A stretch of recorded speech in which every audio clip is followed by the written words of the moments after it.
الحمد لله نحمده ونستعينه ونستغفره ونؤمن به ونتوكل عليه ونعوذ بالله من شرور أنفسنا ومن سيئات أعمالنا من يهده الله فلا مضل له ومن يضلله فلا هادي له ونشهد أن لا إله إلا الله وحده لا شريك له ونشهد أن محمدا عبده ورسوله الذي أرسله بالحق بشيرا ونذيرا وداعيا إلى الله بإذنه وسراجا وقمرا منيرا فقد قال الله تبارك وتعالى في كلامه المجيد والفرقان الحميد أعوذ بالله من الشيطان الرجيم بسم الله الرحمن الرحيم والعصر إن الإنسان لفي خسر إلا الذين آمنوا وعملوا الصالحات وتواصوا بالحق وتواصوا بالصبر আলহামদুলিল্লাহ। সমস্ত প্রশংসা একমাত্র মহান আল্লাহ রাব্বুল আলামিনের জন্য, যে মহান রাব্বুল আলামিন সূরা রহমানে বলেন, ফাবিআইয়ি আলাই রাব্বিকুমা তুকাজ্জিবান, তোমরা আল্লাহর নিয়ামতগুলো কোন কোন নিয়ামতগুলো স্বীকার করবে। আল্লাহ তাআলা যতগুলো নিয়ামত দিয়েছেন পৃথিবীর মধ্যে, এই জমিনের মধ্যে যতগুলো নিয়ামত দিয়েছেন, কোন নিয়ামত অস্বীকার করার মতো নয়। তাই আল্লাহ রাব্বুল আলামিন এত কিছু নিয়ামত দিয়েছেন শুধু মানুষ জাতির জন্য। এই পৃথিবীতে শুধু মুমিন মানুষ, মুসলমান মানুষ, শুধু এই ইমানদার মানুষগুলোই নয়, পৃথিবীর মধ্যে বিভিন্ন ধরনের মানুষ রয়েছে। কেউ মুসলমান, কেউ হিন্দু, কেউ খ্রিস্টান, কেউ বৌদ্ধ, কেউ পাদ্রী, অনেক জাতি এই পৃথিবীর মধ্যে। আল্লাহ রাব্বুল আলামিন এই কাজটাই করতে পারত যে শুধু যারা ইমানদার, যারা ইবাদত বন্দেগী করবে, আল্লাহর ইবাদত করবে, তারাই শুধু নিয়ামত ভক্ষণ করবে, আর অন্য কেউ ভক্ষণ করবে না। কিন্তু আল্লাহ রাব্বুল আলামিন সেটা করেন নাই। আল্লাহ তাআলা এত দয়া, এত মায়া করে সমস্ত পৃথিবীর মানুষ থেকে শুরু করে কীট পতঙ্গ, জীব জানোয়ার, যত রকমের প্রাণী রয়েছে সবগুলোর এই রিজিক আল্লাহ তাআলা ফয়সালা করে রেখেছেন। তাই আল্লাহ রাব্বুল আলামিনের প্রশংসা করি, সকলেই বলি আলহামদুলিল্লাহ। দরুদ ও সালাম বর্ষিত হোক সেই নবীর প্রতি, যে নবী আখেরি নবী, যে নবী সর্বদিক দিয়ে সর্বশেষ নবী, যার পরে আর কোন নবী আসবেন না, সেই নবীর প্রতি আমরা দরুদ পাঠ করি, সকলেই বলি সাল্লাল্লাহু আলাইহি ওয়াসাল্লাম। সম্মানিত উপস্থিতি, আমি আপনাদের সামনে কুরআনুল কারীমের সূরা আসর ধারাবাহিক অনুযায়ী 103 নম্বর সূরা। এই সূরাটিতে 3টা আয়াত রয়েছে। অন্যান্য সূরাগুলো 20টা, 40টা, 50টা, 200, 250 এরকম করে আয়াত আছে। কিন্তু আল্লাহ রাব্বুল আলামিন এমন একটা সূরা অবতীর্ণ করেছেন রাসূলের উপর, এই সূরাটির আয়াত সংখ্যায় 3টা। ইমাম শাফিঈ রাহমাতুল্লাহ আলাইহি বলেন, যে ব্যক্তি এই 3টা আয়াত, কোরআনের এই সূরার যে ছোট্ট 3টা আয়াত রয়েছে, এই 3টা আয়াত যদি কেউ পড়ে, বুঝে, তাহলে আর অন্য কিছু পড়ার দরকার হয় না। তাহলে কত বড় সূরা! সমস্ত কোরআনের যতগুলো এই যে 114টা সূরা রয়েছে, এই 114টা সূরার মধ্যে একটা সূরা কেউ যদি, কোনো মানুষ যদি মানে সঠিক বেঠিক, মুমিন কমিন, মানে মুশরিক, এগুলো যদি ফায়সালা করতে যায়, বিচার করতে যায়, তাহলে তাকে এই সূরাটাই পাঠ করতে হবে।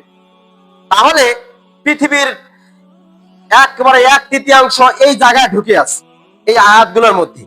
সম্মানিত উপস্থিতি, এই সূরাটি যখন অবতীর্ণ হয়, কোন কোন রাবী বলেছেন যে মদিনায় অবতীর্ণ হয়েছে, আবার বেশির পর্যায়ে যেগুলো সাহাবী রয়েছে তারা বলেছেন যে এই সূরাটি মক্কায় অবতীর্ণ হয়েছে। যাক, বেশির পর্যায়ে যেটা পাওয়া যায় রেফারেন্স, সেটা হচ্ছে মক্কায় অবতীর্ণ হয়েছে। তো মক্কায় যখন অবতীর্ণ হয়, তো আমর ইবনুল আস নামক একজন সাহাবী আছেন। এই সাহাবী বলেছিলেন যে আল্লাহ রাসূল সাল্লাল্লাহু আলাইহি সাল্লামের নবুয়তের পরে আর আমর ইবনুল আস রাদিয়াল্লাহু আনহু এর ইসলাম ধর্ম গ্রহণ করার পূর্বে এই সূরাটি সম্পর্কে তিনি বলেন যে সেই সময়ে একজন নবী বলে দাবি করেছিল। রাসূল সাল্লাল্লাহু আলাইহি সাল্লাম থাকার পরে উপস্থিত, মানে বেঁচে আছেন আল্লাহ নবী, তারপরেও পাশে একজন মুসাইলামা কাজ্জাব নামক একজন মানুষ, তিনি বলতেছেন যে আমিও একজন নবী। তো মুসাইলামা কাজ্জাব তিনি আমর ইবনুল আস রাদিয়াল্লাহু আনহু এর সাথে সাক্ষাৎ করলেন। সাক্ষাৎ করে বলতেছেন যে হে আমর ইবনুল আস, তোমার বন্ধু অর্থাৎ হযরত মুহাম্মদ সাল্লাল্লাহু আলাইহি সাল্লামের উপর কি কোনো ওহী নাজিল হয়েছে কি? তখন আমর ইবনুল আস রাদিয়াল্লাহু আনহু তিনি বলেন যে কেন, ওহী কেন নাজিল হবে না? অবশ্যই নাজিল হবে। তো কি নাজিল হয়েছে আমাকে বলো তো। তখন আমর ইবনুল আস রাদিয়াল্লাহু আনহু তিনি বলেন যে ওয়াল আস, সময়ের কসম, ওয়াল আস ইন্নাল ইনসানা লাফি খুস ইল্লাল্লাযিনা আমানু ওয়া আমিলুস সালিহাত ওয়া তাওয়াসাউ বিল হক ওয়া তাওয়াসাউ বিস সবর। যখন আমর ইবনুল আস রাদিয়াল্লাহু আনহু এই সূরাটার আয়াতগুলো পড়ে পড়ে ওকে শোনাচ্ছেন মুসাইলামা কাজ্জাবকে, মানে কাজ্জাব মানে মিথ্যাবাদী, ও মিথ্যা একজন নবী, ভণ্ড নবী দাবি করেছিল দুনিয়ার জীবনে। তো নবী থাকার পরেও, নবী আছেন তারপরেও সে দাবি করেছে আমিও নবী। ওর উপর যদি হযরত মুহাম্মদের উপরে যদি ওহী নাজিল হতে পারে, তাহলে আমারও উপরে ওহী নাজিল হয়েছে। তখন বলতেছে যে এই সূরাটি নাজিল হয়েছে। তখন একটু থেমে গেছে, বাবা এটা তো সূরা, সেরকম সূরা, এটার মধ্যে তো সবকিছু, মানে সে বুঝা পাইছে যে মুসাইলামা কাজ্জাব, সে বুঝা পাইছে যে সূরাটা কি, এর ভিতরের মাইতলা কি, এর বাক্যগুলো কি, এর শব্দগুলো কি, সে বুঝা পাইছে যে আসলে এটা খুব মারাত্মক একটা জিনিস। তখন মুসাইলামা কাজ্জাব বলতেছে কি আমারও উপর নাজিল হয়েছে। তিনি বলতেছেন যে ও ভণ্ডামি করে বলতেছে আমারও উপর নাজিল হয়েছে। যে তোমার উপর কি নাজিল হয়েছে? তিনি বলতেছে ইয়া ওবারু, ইয়া ওবারু ওয়া ইন্নামা আনতা উজনানে ওয়া সদরুন ওয়া সাইরুন ওয়া নাফরু ওয়া হাফরুন ওয়া নাকরুন। এই আয়াতগুলো ও আর কি শব্দগুলো ভাঙে ভাঙে ভাঙে ভাঙে মুসাইলামা কাজ্জাব একটা সূরা বানাইছে এরকম। তো ও যখন শুনছে যে সূরা আসর নাজিল হয়েছে, তো ও আর কি ওই মুসাইলামা কাজ্জাব এই যে ভণ্ড নবী হিসেবে দাবি করতেছে, ও যখন শোনা পাইছে যে সূরা আসর নাজিল হয়েছে, বিশাল বিশাল একটা সূরা, সূরাটার অংশটা ছোট হতে পারে, এর কথাগুলো সেই বড় বড় বিশাল বিশাল। তো এরপরে ও বলতেছে যে আমারও উপর একটা নাজিল হয়েছে। এই ভণ্ড কাজ্জাব মিথ্যাবাদী নবী দাবি করেছিল দুনিয়ার জীবনে, ও বলতেছে আমার উপর একটা নাজিল হয়েছে ইয়া ওবারু, ইয়া ওবারু মানে কি? ইয়া ওবারু মানে এটা হচ্ছে যে হে বিড়াল ছানা, হে বিড়াল আকৃতি অনুযায়ী একটা প্রাণী, দুই কানওয়ালা প্রাণী, বক্ষ প্রশস্ত একটা প্রাণী, আর এই দুই কান আর এই বক্ষ বাদ দিয়ে যতগুলো অঙ্গ প্রত্যঙ্গ আছে সবগুলো বাজে এবং খারাপ। মানে ওর সূরার আয়াতের অংশটার অর্থ হচ্ছে এইটা। কিন্তু আল্লাহ রাব্বুল আলামিন এমন একটা সূরা নাজিল করেছেন, সেই সূরাটির প্রথম অংশে বলেছেন ভণ্ড নবী একটা সূরা তৈরি করেছেন অনুরূপ, মানে সূরা আসরের মতোই, ইয়া ওবারু মানে হে বিড়াল ছানা, হে বিড়ালের আকৃতিতে একটা প্রাণী, তোমার বক্ষ এবং তোমার চক্ষু ব্যতীত যত রকমের হাত পা আছে সবগুলো বাজে এবং নিকৃষ্ট। তার সূরাটার তার যে একটা আয়াতের অংশগুলো আছে তার অর্থগুলো হচ্ছে এটা। আর আল্লাহ রাব্বুল আলামিনের পক্ষ থেকে আয়াত নাযিল হয়েছে, সেটা হচ্ছে প্রথমটা কি, ওয়াল আসর, আসরের কসম। আল্লাহ রাব্বুল আলামিন এখানে বললেন ওয়াল আসর, আসরের কসম। আল্লাহ তাআলা কি প্রয়োজন ছিল যে এখানে ওয়া শব্দটা ব্যবহার করা, ওয়া অক্ষরটা ব্যবহার করা? মানে ওয়া জবর ওয়া মানে কি, যে এটা কসম করার অর্থে। আবার যখন দুইটা বাক্য একসাথে মিলিত হবে তখন একটা মাঝখানে যদি ওয়া জবর ওয়া এটা ব্যবহার হয় তাহলে এটা হবে সংযুক্ত একটা বাক্য, মানে এটার সাথে আর একটা বাক্য সংযুক্ত হবে। তো আল্লাহ রাব্বুল আলামিন বলেন ওয়াল আসরি, সময়ের কসম। এখানে সময়টা কেউ কেউ বলেছেন যে কালের কসম, কেউ বলেছেন সেই কিয়ামতের মাঠের কসম, আবার কেউ একটা সময় নির্ধারণ করে দিয়েছেন। আবার দেখা যায় যে ওয়াল ফাজরে, আল্লাহ রাব্বুল আলামিন আরো বলেন ওয়াল ফাজরে, ফজরের কসম, এখানে ফজরের কথা বলেছেন। আবার এখানে বলেছেন ওয়াল আসরে, আসরের কসম।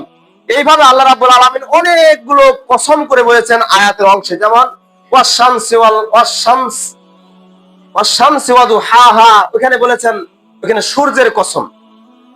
এভাবে আল্লাহ রাব্বুল আলামিন সময়ের কসম দিয়ে বলতেছেন যে সময়টা এখন বুঝতে হবে যে সময়টা এমন একটা জিনিস, সময়কে মূল্যায়ন করতে হবে। এখানে আল্লাহ রাব্বুল আলামিন বুঝাচ্ছেন যে মানুষ এই যে সময়টা পার করে দিচ্ছেন, এই সময়টা কিভাবে পার হচ্ছে, কোন পর্যায়ে যাচ্ছে, আমরা তো সময়টাকে নির্ণয় করি না।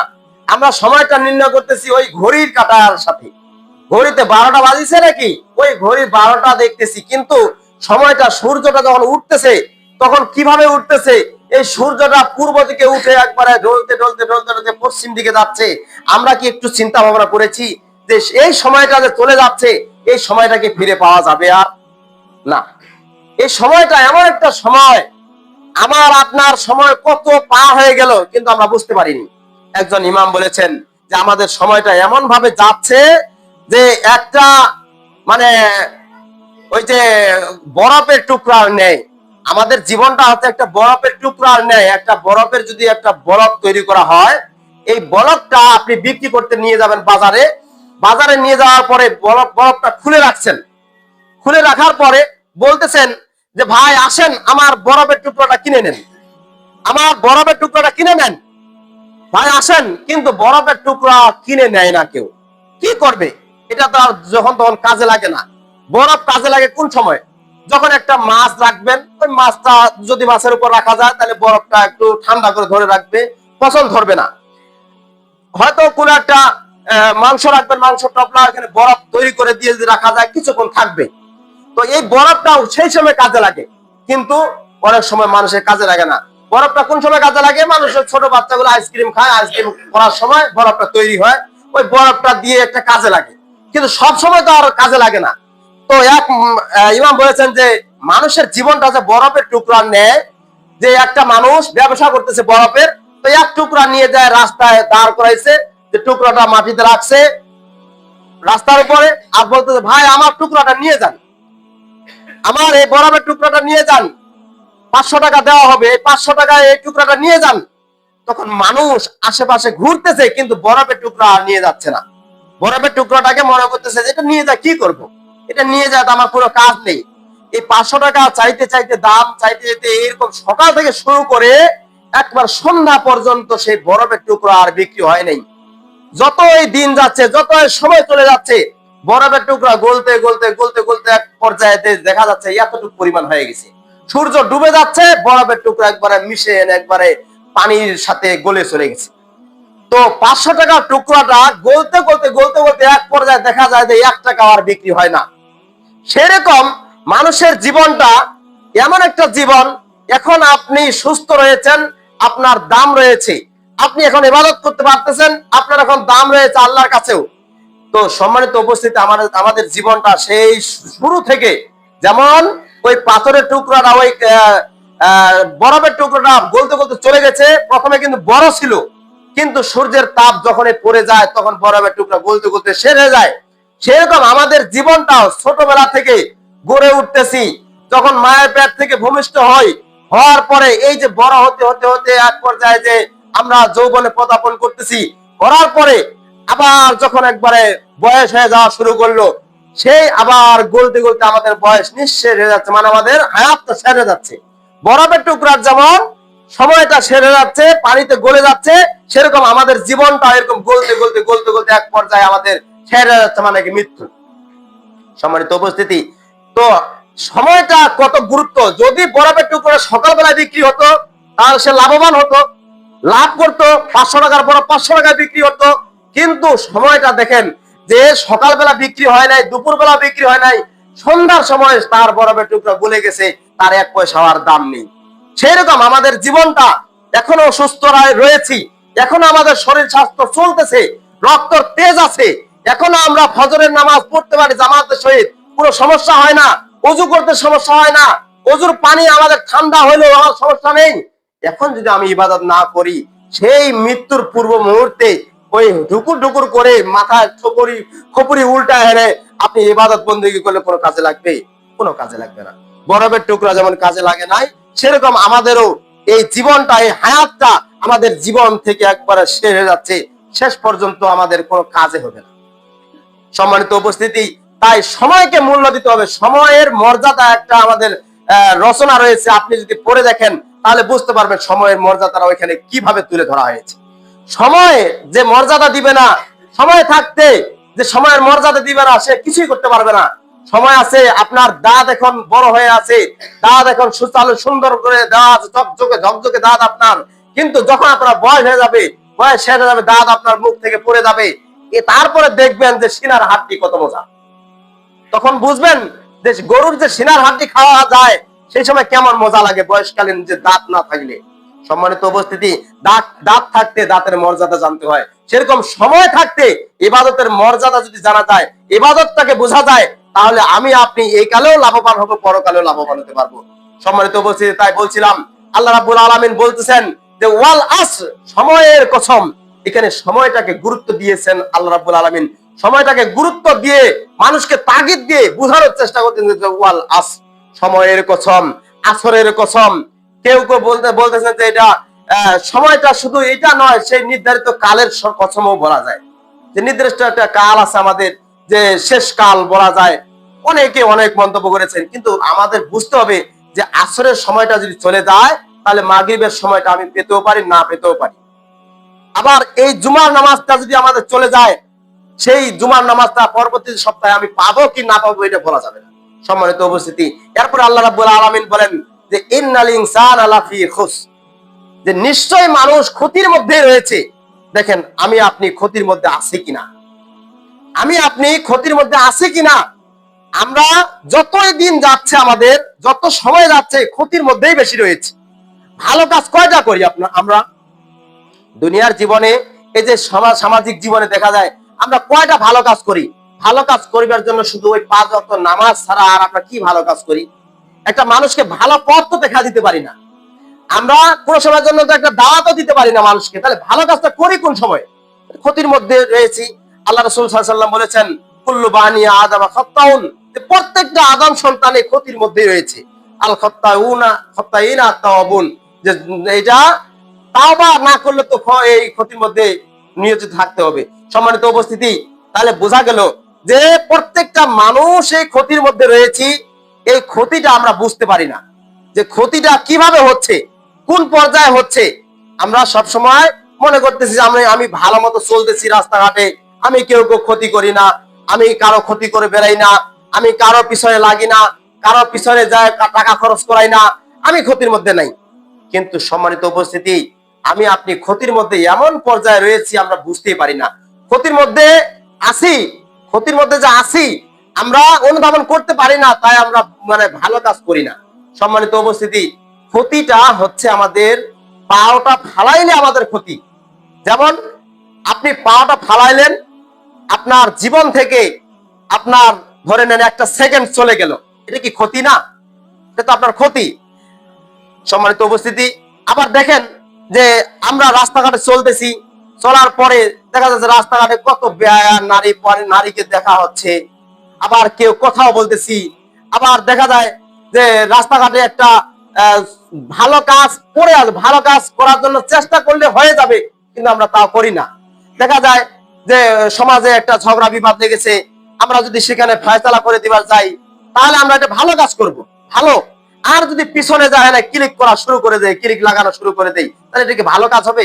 সম্মানিত উপস্থিতি, আমরা সবসময় ক্লিক মারতেই আসি, মানুষকে ধোকার দিকে ফালায় দিতে আসি, কিন্তু এই কথাটা বলি না যে ভাই আসেন তো একটু দাওয়াত দিচ্ছে আপনার, মসজিদে আসেন, আপনি আপনি আমার মসজিদে আসেন তো একটু ইবাদত বন্দেগী করি, আল্লাহর জিকির আজগারে থাকি। এই কথাটা কেউ বলি না। শুধু দুনিয়াবি কথা নিয়ে ব্যস্ততা, কার কোথায় জমি আছে, কার নকশা কোন দিকে আছে, কার নকশাটা ভালো, কার নকশাটা ওই দলিলত চলে গেছে, মানে এইগুলা নিয়ে বেশি চিন্তা ভাবনা করি। খালি দুনিয়া, খালি দুনিয়া, দুনিয়া ছাড়া আমরা কিছু বুঝি না। এই জন্য আল্লাহ রাব্বুল আলামিন বলেন যে ইন্নাল ইনসানা লাফি খুসরি, যে নিশ্চয় মানুষ ক্ষতির মধ্যেই রয়েছে, ক্ষতির মধ্যেই আছে। আসলে সবসময় তো আছি ক্ষতির মধ্যে, আমরা তো সবসময় ক্ষতির মধ্যে রয়েছি, কিন্তু আমরা বুঝতে পারি না।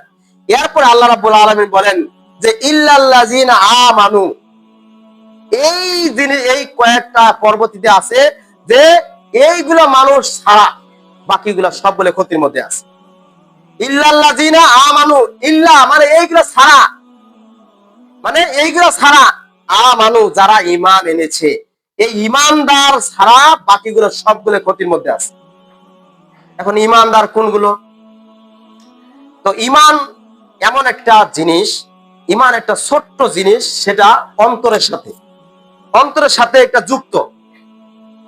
মানে যদি ঈমান না থাকে আপনার আমার, তাহলে আমরা যত ইবাদত করি আমাদের কোনো কাজে লাগবে না।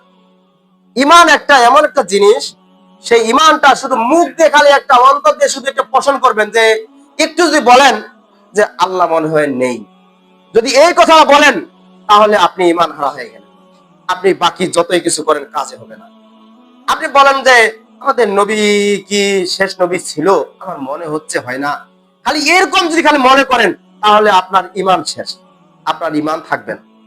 সেরকম আল্লাহ আল্লাহ রাসূল সাল্লাল্লাহু আলাইহি ওয়াসাল্লাম বলেন যে বুনিয়াল ইসলামু আলা খামসিন, শাহাদাতু আল্লা ইলাহা ইল্লাল্লাহ ওয়া আন্না মুহাম্মাদুর রাসূলুল্লাহ ওয়া ইকামিস সালাত ওয়া ইতাইজ যাকাত ওয়াল হজ ওয়া সাওম রমাদান। একটা হাদিস, এটা আল্লাহ রাসূল সাল্লাল্লাহু আলাইহি ওয়াসাল্লাম বলেছেন যে বনি আদম সন্তান 5টা বিষয়ের উপর নির্ভরশীল। মানে ইসলামটা আমাদের 5টা রুকুনের উপর রয়েছে, 5টা খুঁটির উপর রয়েছে। তার মধ্যে শাহাদাতু আল্লা ইলাহা ইল্লাল্লাহ, যে আমি সাক্ষ্য দিচ্ছি যে আল্লাহ ছাড়া কোনো মাবুদ নেই, মুহাম্মদ সাল্লাল্লাহু আলাইহি ওয়াসাল্লাম আল্লাহর বান্দা ও রাসূল। এখানে এই বাক্যটা, আপনি এই বাকি 4টা যে আছে, এই 4টা যদি না মানেন তা আলাদা কথা, কিন্তু প্রথমটা শাহাদাতু আল্লা ইলাহা ইল্লাল্লাহ, আমি সাক্ষ্য দিচ্ছি আল্লাহ ছাড়া কোনো মাবুদ নেই, এখানে যেখানে খালি মাবুদ আছে, খালি এটা বলেন, তাহলে বাকি সব নষ্ট। আপনি এই প্রথম বাক্যটা, কালিমাটা যদি আপনি না মেনে নিতে পারেন, তাহলে আপনি ইবাদত করলে আপনার কোনো কাজে লাগবে না, আপনার কোনো কাজ নেই, কারণ ইসলামের মধ্যে আর আপনি নেই, ইসলাম থেকে খারিজ। আপনি এই 5টার ভিতর একটা মানবেন আর যা বাকি 4টা মানবেন না, আপনার ঈমান থাকবে না।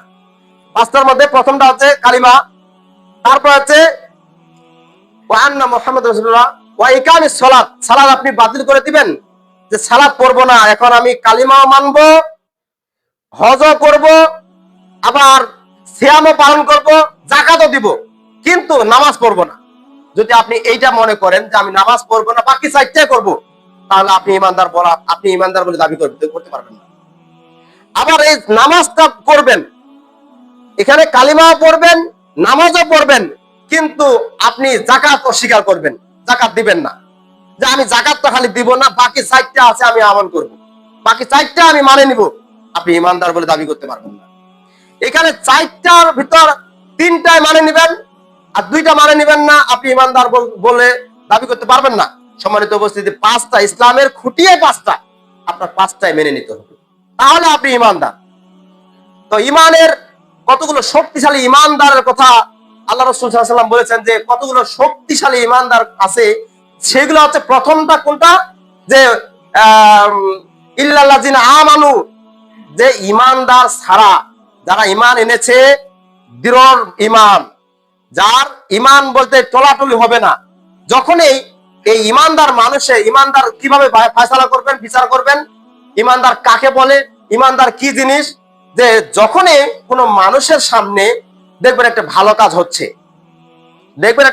কাজ হচ্ছে, সেই সময় এক মানুষ যায় না, দেখতেছে বাহ এটা খুব সুন্দর কাজ, এটা ভালো কাজ, সে যদি মনের ভিতরে একটা উৎফুল্ল আনন্দ নিয়ে আসে, আর যখন একটা খারাপ কাজ হচ্ছে তখন ও যদি মনের ভিতরে একটা খারাপ মন্তব্য, এই খারাপ কাজটা করাটা ঠিক না, এই খারাপ কাজ করাটা, এটা ঘৃণিত কাজ, এই কাজটা করাটা ঠিক নয়। যখন দেখবেন যে কোনো মানুষের আচরণে দেখবেন ভালো কাজ হচ্ছে, একটা আল্লাহর পথে কাজ হচ্ছে, নবীর দিন প্রতিষ্ঠার কাজ হচ্ছে, তখন দেখবেন যে ওই মানুষটা হচ্ছে মুমিন বান্দা। আর খারাপ কাজ হচ্ছে, সে মনের ভিতরে ব্যথা পাচ্ছে যে এই কাজটা এটা সমাজের মধ্যে খারাপ, এই ঘৃণিত কাজ করা যাবে না, এই কাজটা করলে আল্লাহ নারাজ হয়ে যাবে, এই কথাটা যদি কোনো মানুষ বলে, দেখবেন যে সেই ব্যক্তিটাই হচ্ছে মুমিন বান্দা। সম্মানিত উপস্থিতি, তাহলে এখান থেকে বোঝা গেল যে মুমিন বান্দা বুঝবেন কিভাবে, ইমানদার কিভাবে বুঝবেন, যে একটা ভালো কাজ যখন হচ্ছে তখন সে আনন্দ হচ্ছে, আর যখন একটা খারাপ কাজ হচ্ছে তখন সে খুব কষ্ট পাচ্ছে, ওই মানুষটাকে দেখবেন যে ওইটা হচ্ছে ইমানদার। সম্মানিত উপস্থিতি, আবু সাইদ খুদরি হতে বর্ণিত, তিনি বলেন আল্লাহ রাসূল সাল্লাল্লাহু আলাইহি সাল্লাম বলেছেন যে ইমানদার এমন একটা জায়গায়, যে ইমানদার ওকেই বলা হয় যে একটা খুঁটির মধ্যে একটা ঘোড়া বাঁধাই করা আছে, একটা খুঁটির মধ্যে একটা ঘোড়া বাঁধে রাখছেন, এই ঘোড়াটা চতুর্দিক দিয়ে ঘুরতেছে, এই ঘুরতে এক পর্যায়ে দেখা যাচ্ছে যে ঘোড়া পর্যন্ত সে ঘোড়া শেষ। মানে কি, যখন এই একটা ঘোড়া বাঁধে রাখছেন বা গরু একটা বাঁধে রাখছেন একটা খুঁটির মধ্যে, তো ওই গরু বা ঘোড়াটা চতুর্দিক দিয়ে ঘুরতেছে, তো ঘুরতে এক পর্যায়ে যে এক পাশে ঘুরে, খালি এক পাশে ঘুরতে দেখা যায় যে সে গলা পর্যন্ত এইভাবে ফাঁসি লাগার মতো হয়ে গেছে। তো কারণটা কি, সে ঘুরতেছে খালি ওই খুঁটিটার কাছে ঘুরতেছে। তো আল্লাহ রাসূল সাল্লাল্লাহু আলাইহি ওয়াসাল্লাম বলেছেন যে যারা মুমিন তাদের উদাহরণ হচ্ছে ওইটাই, যে একটা ঘোড়া বাঁধাই করার পরে ঘোড়াটা চতুর্দিক দিয়ে ঘুরতে যখন শেষ পর্যন্ত ফাঁসি লাগায় যাচ্ছে, কোন জায়গায়, খুঁটিটার কাছে, ওই খুঁটিটার কাছে যখন ফাঁসি লাগাবার যাচ্ছে, আল্লাহ রাসূল সাল্লাল্লাহু আলাইহি ওয়াসাল্লাম বলতেছেন যে মুমিন বান্দা হচ্ছে তারাই যে গোটা পৃথিবী ঘুরে আসতেছে, গোটা দুনিয়া ইনকাম করে বেড়াচ্ছে, কিন্তু যখনই আল্লাহর ডাক দেওয়া হয়, যখনই মসজিদে আল্লাহু আকবার শুধু আযানের ধ্বনিটা তার কানে যায়, যত রকমের কাজ আছে সবগুলো বাতিল করে একবার আল্লাহর দিকে চলে যাচ্ছে। সম্মানিত উপস্থিতি, সেই হচ্ছে মুমিন। এখন আমি আপনি কি এরকম করি? যে 5 ওয়াক্ত সালাতে যখন আযান হয়, তাকবীরে উলা আমরা কি ধরতে পারি? কোনদিন না। এখন ইবাদত বন্দেগী আমাদের এমন হচ্ছে যে মুয়াজ্জিন শুধু আযান দিচ্ছে, মুয়াজ্জিন আযান দিয়ে মুয়াজ্জিনে ইকামত দিচ্ছে, মুয়াজ্জিনে আবার নামাজ পড়ে, ফরজ নামাজ পড়ে, ওই ইমাম ওই মুয়াজ্জিন পড়ে চলে গেল নামাজ, না মানে চলে গেল মাঠে। সম্মানিত উপস্থিতি, তাহলে বোঝা যাচ্ছে যে আমরা ইমানদার বলে দাবি করব কিভাবে? কারণ 5 ওয়াক্ত আযানের সময় অন্ততপক্ষে আল্লাহর দিকে যদি আসি, আল্লাহর ডাকে যদি আমরা সাড়া দেই, তাহলে আমরা ইমানদার বলে দাবি করব, নাহলে তো হবে না। তো আল্লাহ রাব্বুল আলামিন বলেন যে ইল্লাল্লাযিনা আমানু, যে ইমানদার ছাড়া বাকি সবাই ক্ষতির মধ্যে রয়েছে। তো ইমানদার এখন কিভাবে আমরা বিচার ফয়সালা করব? আমরা ইমানদার তো বুঝা পাচ্ছি যে 5 ওয়াক্ত নামাজের সময় আমরা আসি না, তাহলে কি আমরা ইমানদার বলে দাবি করতে পারবো? কোনদিন না। পরবর্তীতে আল্লাহ রাব্বুল আলামিন বলছেন ওয়া আমিলুস সলিহাত, এবং নেককার কাজ করে যারা, তারা ইমানদার। এখন নেককার কাজ আমরা কয়জনে করি? সমাজের মধ্যে দেখা যায় যে নেককার কাজ কেউ করি ভালো মতো। নেককার কাজ করার জন্য একটা উদ্বুদ্ধ করতেছি, এই উদ্বুদ্ধটা আবার হামা চাপা দিয়ে বসায় রাখা যায় কিভাবে, সেটা চিন্তা ভাবনা করতেছি। এখন গত সপ্তাহে বলা হয়েছিল যে মসজিদের জন্য একটা করি, মানে একটা ফান্ড তৈরি করি, বাইরে থেকে মসজিদ আসতেছে, আমরা কিছু টাকা ব্যয় করলে আমাদের মসজিদটা ভালো হবে, পাকা হবে, বাইরে থেকে কিছু পাবো, আমাদের সমাজ থেকে কিছু পাবো, এই যে একটা উদ্বুদ্ধ করা হচ্ছে। পিছনে আবার কতগুলো মানুষ বলতেছে ও কাম পাইনি, তো ওগুলা কি হয়? 11 লাখ টাকা দিয়ে একটা আরব মসজিদে তৈরি হবে, তাহলে মানুষের কাছে আবার কেন হাত পাতাবার যাব? দেখেন, মানুষ নেককার কাজ করতেছে, এটা না। এটা হচ্ছে নেককার কাজ করার জন্য উদ্বুদ্ধ নয়, ওটা আবার ধামাচাপা দিয়ে একবার ডুবা রাখার জন্য চেষ্টা করতেছে। তাহলে সম্মানিত উপস্থিতি, তাহলে ক্ষতির মধ্যে কোনগুলো মানুষ দেখেন? আমরাই ক্ষতির মধ্যে রয়েছি। আল্লাহ তাআলা বলেন ইল্লাল্লাযিনা আমানু ওয়া আমিলুস সালিহাত, যে যারা ঈমান এনেছে এবং নেককার কাজ করেছে। নেককার কাজ, আপনি একটা মসজিদের জন্য 500 টাকা দান করেছেন, 5000 টাকা দান করেছেন, আপনাকে উদ্বুদ্ধ করা হচ্ছে, আপনি আরেকটা মানুষকে বললেন, আরেকটা মানুষ উৎসাহিত হচ্ছে ইসলামের দিকে ফিরে আসতেছে, আপনার এটা নেককার কাজ হচ্ছে। কিন্তু আপনি যদি এখানে আবার মাঝখানে আবার খুঁটি গাড়ে এনে বলেন যে এটা হবে না, কোনোদিন মসজিদ হবে না, এটা হবে না, ওটা হবে না, কোনোদিন সম্ভব, এই সুন্দর আবগরী সমাজের মানুষ কোনোদিন একটা মসজিদ তৈরি করতে পারবে না, এইভাবে কথা বলতেছে। সম্মানিত উপস্থিতি, ভালো কাজের দিকে একটু উৎসাহ হই। ভালো কাজের জন্য যদি আমরা উৎসাহিত হতে পারি তাহলে আমরা মুমিন। আল্লাহ রাসূল তো প্রথমে যে হাদিসটা বললাম, যে যারা ভালো কাজ করার সময়, যে ভালো কাজ করার সময় একটা মানুষ ভালো কাজ করলো, সে উৎফুল্ল হয়ে গেল, না এটা ভালো কাজ, ওই মানুষটা ভালো কাজের জন্য একটা আহ্বান জানাইছে, ইনশাআল্লাহ এটা কাজ করব, যতই হোক সমস্যা, আমাদের যত টাকা লাগুক আমরা চেষ্টা করব। আপনি যদি উৎসাহিত দেন আর একটা আনন্দের সহিত কাজ করতে চান, তাহলে আপনি মুমিন বলে দাবি করতে পারবেন। তাহলে ওই শুধু মানে এই কালো গেল ওই কালো গেল ভেসে একবার মাঝখানে পড়ে থাকলেন, এইভাবে থাকতে হবে। সম্মানিত উপস্থিতি, আরেকটা এখানে আল্লাহ রাব্বুল আলামিন 4টা ঈমানদারের কথা বলেছেন। 4টা মানুষ ক্ষতির মধ্যে নাই। তারা, প্রথমটা হচ্ছে যারা ঈমান এনেছে, দ্বিতীয়টা হচ্ছে ওয়া আমিলুস সালিহাত, যারা নেককার জন্য কাজ করে। এই মানুষগুলো বাদ দিয়ে বাকিগুলো ক্ষতির মধ্যে রয়েছে। 3 নম্বর যেটা শক্তিশালী ঈমানদার যাকে বলা হয়, সেটা হচ্ছে ওয়াতাসাউ বিল হক, হকের পথে দাওয়াত দিয়েছে, হক কথার প্রতি দাওয়াত দিয়েছে। কারণ হক কথা সবাই বলতে চাই না। আল্লাহ রাসূলও বলেছেন আল হাক্কু মাররুন, যে সত্য জিনিসটাই তিতা। আপনি একটা সত্য কথা মানুষকে বলতে যাবেন, তিতা লাগবে, তিতা লাগতেই পারে, তাকে সত্য কথাটাই বলতে হবে। কেউ যদি অন্যায় করে, তাকে বলতে হবে ভাই আপনার এই কাজটা অন্যায় হচ্ছে। আপনাকে পুরা উল্টা পাশে পাল্টি দিতে পারে, আপনাকে ক্ষতি করতে পারে, আপনি সব সময় মনে করবেন যে আমার পাশে আল্লাহ এবং রাসূল রয়েছেন। কারণ আমি সত্য কথা বলেছি, সত্য কথা বলার পর আমার উপর উল্টা আসতেছে চাপ, আসুক, এটা ধৈর্য ধারণ করতে হবে। ধৈর্য ধারণ যদি আমি না করতে পারি, তাহলে তো ঈমানদার হওয়া যাবে না। কারণ এখানে আল্লাহ রাব্বুল আলামিন বলেছে ওয়াতাসাউ বিল হক, হক কথাটা বলতে হবে। আপনি যেভাবে হোক, এখন ন্যায় অন্যায় বুঝতে হবে। ন্যায় অন্যায় কিভাবে বুঝবেন? কোরআন পড়তে হবে, কোরআন পড়ে বুঝতে হবে অন্যায়। এখানে আল্লাহ রাব্বুল আলামিন বলেন যে হুদাল লিন-নাস ওয়া বাইয়িনাতিন মিনাল হুদা ওয়াল ফুরকান, যে মানুষের জন্য একটা হেদায়েত স্বরূপ কি আল কোরআন পাঠিয়ে দিয়েছেন আল্লাহ রাব্বুল আলামিন। মানুষকে চলার জন্য, মানুষের বিচার ফায়সালা করার জন্য, মানুষ কোনটা সঠিক কোনটা বেঠিক, কোনটা সুদ কোনটা ঘুষ, কোনটা হারাম কোনটা হালাল, সবগুলো বোঝানোর জন্য একটা সিলেবাস, একটা সাজেশন আল্লাহ রাব্বুল আলামিন আগেই ফাঁস করে দিয়েছেন। সম্মানিত উপস্থিতি, দেখেন আমরা যেখানে সেখানে পরীক্ষা দিতে চাই, যেখানে সেখানে পরীক্ষা দেই দুনিয়ার কিছু আরাম আয়েশে থাকার জন্য। এই পরীক্ষা দিতে যাওয়ার পর কোশ্চেন ফাঁস হয় না, কোশ্চেন একটা আপনাকে আগে দেয় না যে আপনি কোশ্চেনটা পড়ে তারপর পরীক্ষা দিয়ে আপনি পাস করবেন, আপনার চাকরি হবে, আপনি এই চাকরি করে একবার সারা জীবন বসে থাকতে পারবেন না। ওইখানে এমন ভাবে কোশ্চেন করা হয় যে কোশ্চেনটার পাশে কেউ আত্মীয় স্বজন থাকে না। সম্মানিত উপস্থিতি, আত্মীয় স্বজন থাকবে, আত্মীয় স্বজন থাকলে প্রশ্ন ফাঁস করে দিবে, আপনি পাস করে চলে যাবেন, আপনার চাকরি হবে না, এরকম করে না। সেখানে এমন ভাবে নিরাপত্তার সহিত কিভাবে কোশ্চেন গুলো রাখা যায় যাতে ফাঁস না হয়। কোন সময় যদি ফাঁস হয়েও যায়, তাহলে এরকম কোশ্চেনের করে সেট করে, ক সেট, গ সেট, খ সেট, এইভাবে মানে 4টা 5টা সেট করে এনে আলাদা রাখে দেয় যে এই কোশ্চেনটা, এই সেটটা ফাঁস হয়ে গেছে, আর একটা সেট আছে, ওই সেটটা কোশ্চেন হিসেবে চালিয়ে দেওয়া হবে এই বছরের জন্য। সম্মানিত উপস্থিতি, দুনিয়ার জীবনে কোশ্চেন ফাঁস হয় না। আর পরকালীন জগতের জন্য আমরা কিভাবে তৈরি করে যাব, কিভাবে আগামী দিন আমরা আগামীতে অর্থাৎ পরকালে আমরা ভালো আরামায়েশে থাকতে পারবো, কি কাজটা দুনিয়ার ভিতর করলে আল্লাহ তাআলা আমাদেরকে জান্নাত দিবেন, সবগুলো আল্লাহ তাআলা আগে ফাঁস করে দিয়েছেন কোরআনুল কারীমে।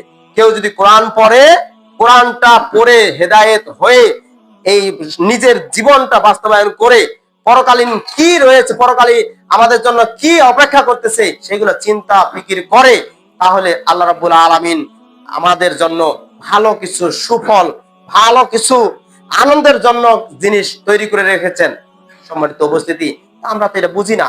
এরপরে আল্লাহ রাব্বুল আলামিন বলছেন ওয়াতাওয়াসাউ বিস-সাবরি, বিপদে আপদে ধৈর্য ধারণ যে করে সে ঈমানদার। এখন আমরা বিপদে আপদে যদি একটা খালি বিপদ হয়ে গেল, এই যে আতঙ্ক শুরু করে দিলাম, ধৈর্য ধরি না। এখন বিপদ কি? যদি বলতেছে যে অমুক ডাক্তারের কাছে গেছি, ওই ডাক্তারটা এমন একটা ইনজেকশন দিল, তো ইনজেকশনটা দেওয়ার পরে পরে লোকটা মারা গেল, তো ডাক্তারটা কি দোষ?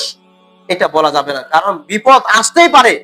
বিপদ আল্লাহ তাআলা পরীক্ষার জন্য পাঠাইতে পারেন।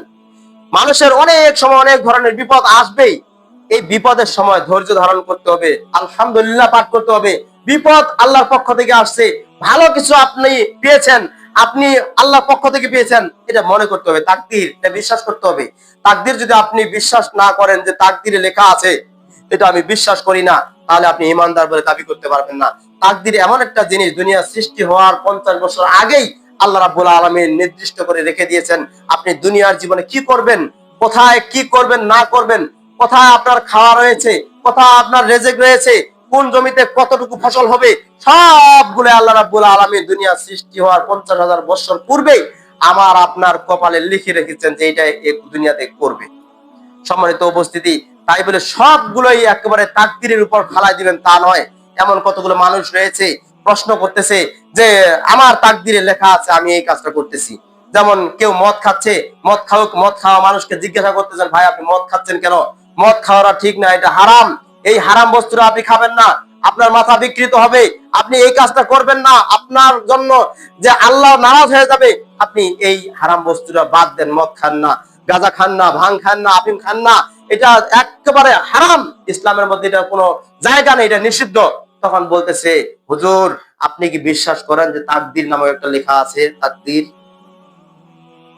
তখন থেমে যাইতে হয় যে তাকদীরে লেখা আছে, কি লেখা আছে? যে আপনারা তো ওয়াজ করেন হুজুর, যে মসজিদে বলেছিলেন যে তাকদীরকে বিশ্বাস করতে হবে, সবকিছু লেখা আছে একবারে 50,000 দুনিয়া সৃষ্টি হওয়ার 50,000 বছর পূর্বে। তো আমার তাকদীরে লেখা আছে আমি মদ খাচ্ছি, হুজুর আপনার কোন জায়গা বাজে?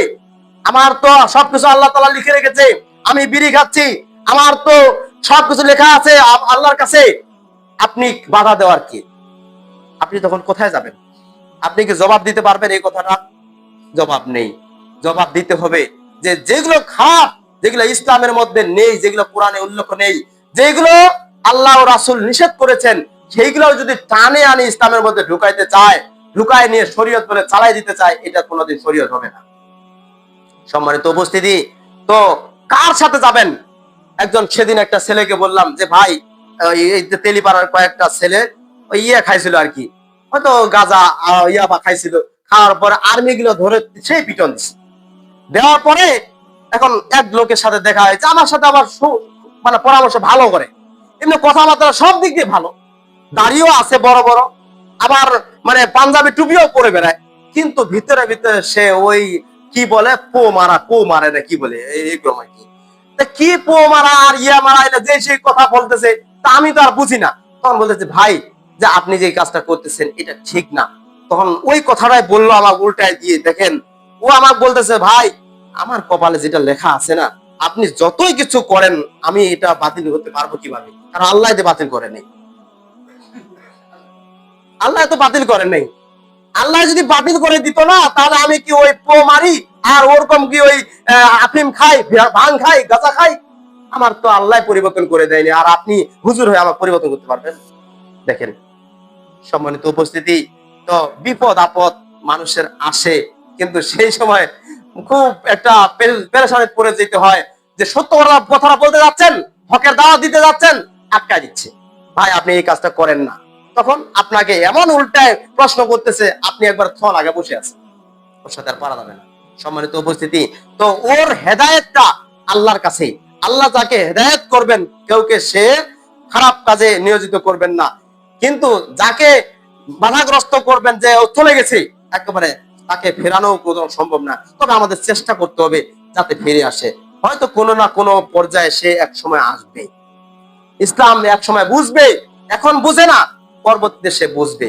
কারণ সব সময় বলবেন হক কথাটা যদি আমরা বলতে পারি, হক কথাটা বলার কারণে আপনি উৎসাহ প্রদান করবেন, যে আপনার অন্তরে উৎফুল্ল এসে গেছে, আমি একটা হক কথা বলেছি। ও যাই বলুক, ও গালি পারবে না আমার ক্ষতি করবে, করুক, কেউ ও হয়তো আমাকে হত্যাও করতে পারে, করুক, কোনো আপত্তি নেই। ও যদি হত্যা করে তারপর আমাকে সত্য কথা বলতে হবে, কারণ সত্য কথাটা এমন একটা কঠিন কথা, যে কথাটা বললে মানুষ মানে খুব খারাপ মন্তব্য করে হয়তো আপনাকে ক্ষতি করবে। এই সময় বিপদে আপদে আমাদের ধৈর্য ধরতে হবে। বিপদ আসতে পারে, ওই খারাপ মানুষের দ্বারা আমাদের বিপদ আসতে পারে, ওই সময় আমাদেরকে ধৈর্য ধরতে হবে। আমরা যে ধৈর্যটা ধরে এনে ওই লোকটা বুঝে না রে, দাঁড়াও দিই, একটা লাঠিতে দিলেন, একবার উল্টা হেন একবার মারে, লাভ নেই। ওই সময় রাগটাকে দমন করতে হবে। আপনাকে একটা গাঁজাখোর লোক উল্টাপাল্টা প্রশ্ন করতেছে, আপনাকে ধাক্কা দিচ্ছে, আপনি ওই সময় ধৈর্যের পরীক্ষা করবেন, ধৈর্যের পরীক্ষা রয়েছেন, আপনি এখানে ধৈর্য ধারণ করবেন। আর ওই সময় যদি রাগ করে না দিয়ে দিলেন একটা লাঠি দিয়ে এনে, যে সে ভালো হবে না, বরঞ্চ ক্ষতি করবে। আপনি যতই দিন যাচ্ছে, একদিন বুঝালেন, সে রাগে গেল, আপনি রাগটাকে দমন করে সে চলে আসলেন, আবার পরের দিন গেলেন, ভাই আপনি এই কাজটা করবেন না, আমার অনুরোধ আপনি এই কাজটা করবেন না, আমি চাই না যে আপনি জাহান্নামে যান, আমি চাই না। আপনি মুসলিম ভাই, আল মুসলিম ও আকুল মুসলিম, আমি মুসলমান, এক মুসলমানের ভাই, এক মুসলমান আর একটা মুসলমানের আয়না স্বরূপ। অতএব ভাই আপনি এই কাজটা করেন না। তারপরেও আপনার উপর খুব ঝড় ঝাপটা চলে আসতেছে, আপনি সে সময় ধৈর্য ধারণ করবেন। আর রাগটাকে দমন করতে হবে। ওই সময় যে মানুষটা ক্ষতি করতে যাচ্ছে, আপনি ওই সময় রাগটাকে দমন করবেন। কারণ আবু হুরায়রা থেকে বর্ণিত, তিনি বলেন আল্লাহ রাসূল সাল্লাল্লাহু আলাইহি সাল্লাম বলেছেন যে প্রকৃত বীর তো সেই বীর, সেই লোকটাই প্রকৃত বীর। কোনটা? যে রাগের সময় রাগটাকে দমন করে, সেই হচ্ছে প্রকৃত বীর, সেই প্রকৃত মাস্তান। আমি আপনি করি কি, যদি খালি রাগের সময় একটা কথা, একজন মানুষকে কথা বলতে গেছি, ও রাগ করে আর একটা কথা বলছে, সাথে সাথে ধূপচাপ মারামারি শুরু করে দিয়েছি, মারামারি করে একবার হাসপাতাল থেকে শুরু করে একবারে কোর্ট কাছারি সব দৌড়াদৌড়ি করে চলে আসছে। সম্মানিত উপস্থিতি, রাগটাকে দমন করি। রাগ এমন একটা ক্ষতির জিনিস, এই রাগের কারণে মানুষ ক্ষতির মধ্যে এমন ভাবে পড়ে আছি, এই রাগটার জন্য অনেক কিছু মানুষ হারায় ফেলেছে। এই রাগের কারণে যদি আপনারা ভজনপুরে যান, ভজনপুরে একটা লোক দেখবেন, সে লোকটা পাটা ধেধুরে চলে যাচ্ছে, লোকটা ধেধুরে চলে যাচ্ছে। এক সময় তার অনেক সম্পদ ছিল, সে দাপট ছিল তার, সে গোটা ভজনপুরকে কাঁপাইতো। কিন্তু পরবর্তীতে দেখা যাচ্ছে, আমি গত 3 বছর আগে গেছি, যে সে লোকটা আমার কাছে আসতে বলতেছে, বলতে 5 টাকা দিয়ে আমি ভাত খাবো। মানে কথার ভল্টেজটা যায় নাই। তার যে আগের একটা ভাব ছিল, যে ওকে দেখে মানুষ কাঁপতো, ওই ভাবটা এখনো যায়নি। তারপর আমার কাছে বলতেছে কি, 5 টাকা দে ভাত খাবো, 5 টাকা দে ভাত খাবো। আবার আর জন যা বলতেছে, 5 টাকা দে না, তাড়াতাড়ি দিতে, সমস্যাটা কি, দিয়ে ও ভাবটা এখন নীতি আসছে। এই রাগ, ওর রাগ এমন ভাবে কথাটা বলতেছে, মানুষ দেবে বলেন? ও তো পা একটা চলে গেছে, এখন ওকে তো একটা দুই চারটা লাগাই দিলে তো কিছু বলতে পারবে না।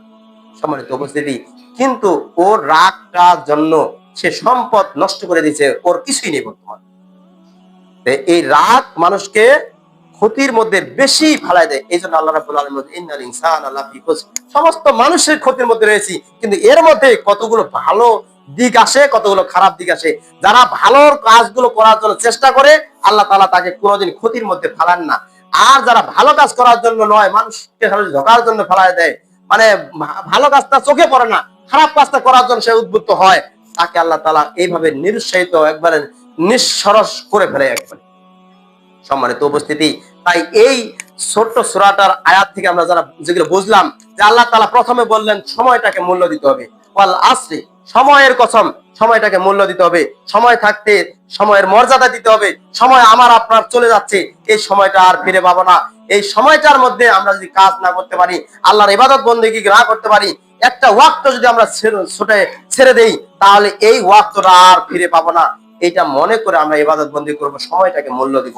সময়ে যে সময় এসেছে, সে সময়টা আমাদের কাজ করতে হবে, সেটা আল্লাহর পথে আমাদের কাজ করতেই হবে, এটাই ঠিক।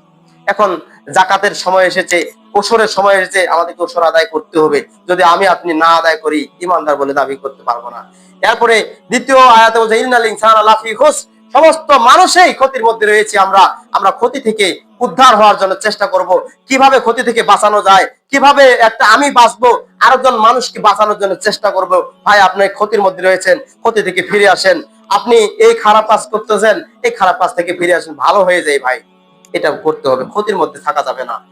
সম্মানিত বলছি, এরপরে ইল্লাল্লাযিনা আমানু, এই সমস্ত মানুষগুলো ছাড়া যারা ঈমান এনেছে, ও আমিলুস সলিহাত, নেককার কাজ করে, ওয়াতাওয়াসাবিল হক, হকের পথে দাওয়াত দেয়, ওয়াতাওয়াসাবিস সবর, এবং ধৈর্যের পরিচয় দেয়, এই সমস্ত মানুষ, এই 4টা মানুষ বাদ দিয়ে বাকি সবগুলো মানুষ ক্ষতির মধ্যে রয়েছে।